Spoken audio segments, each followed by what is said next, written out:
Mr. General, thank you for being here. As you're aware, the last number of years, I've been very interested in trying to deal with the municipal pension crisis in the Commonwealth. I know my colleague from York County, Representative Grove, has also been reviewing this, and I wanted to maybe get a quick overview, wanted to get a feel about where we're going. I'm having a hard time fixing this problem statewide and getting the support that I need, and maybe you can provide a background. I know your office issues a biennial report, which is required going back to 1984.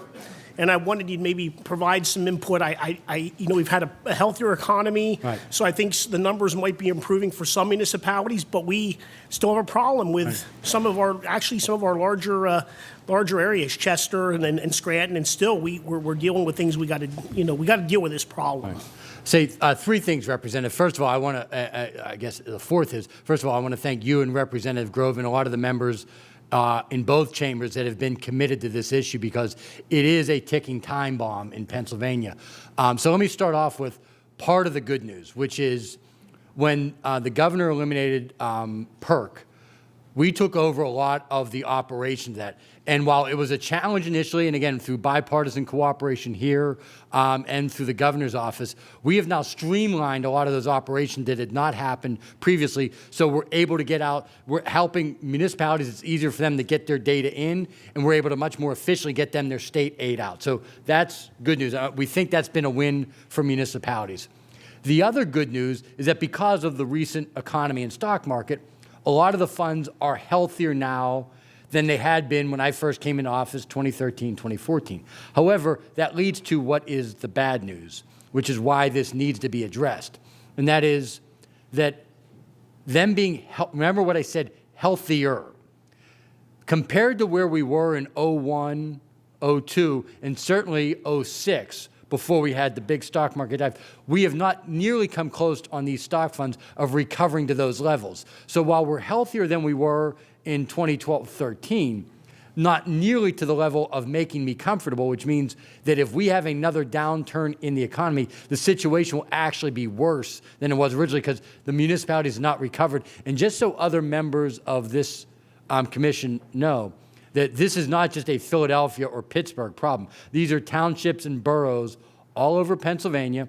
And a reason why a lot of municipalities get rid of their police force and go to the state police, which I know creates another budget issue for the General Assembly and certainly the management issue for the state police, is that they don't want to have the pension obligations anymore. So I do think that there are some solutions out there.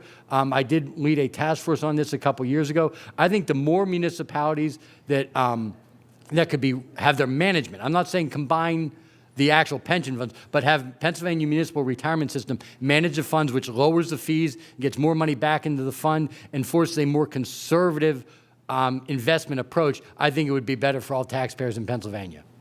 Just following up on that, because I want to commend you on your report. I guess it goes back to 2015. I think there's a lot of great things in there. I think Representative Grove and I are looking at that, maybe to try to get some of the more straightforward that I think we could get bipartisan support on.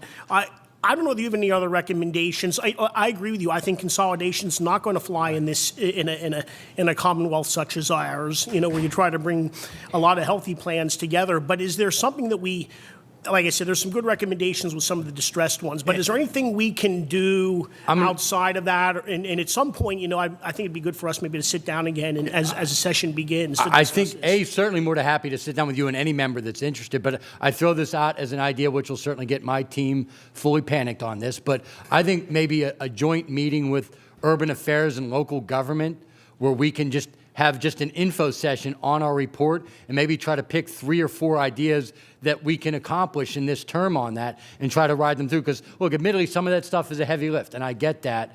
But I do think there's some ideas in there that aren't a heavy lift, and maybe we can pick some bipartisan ideas on there that we can drive forward, at least improve the situation.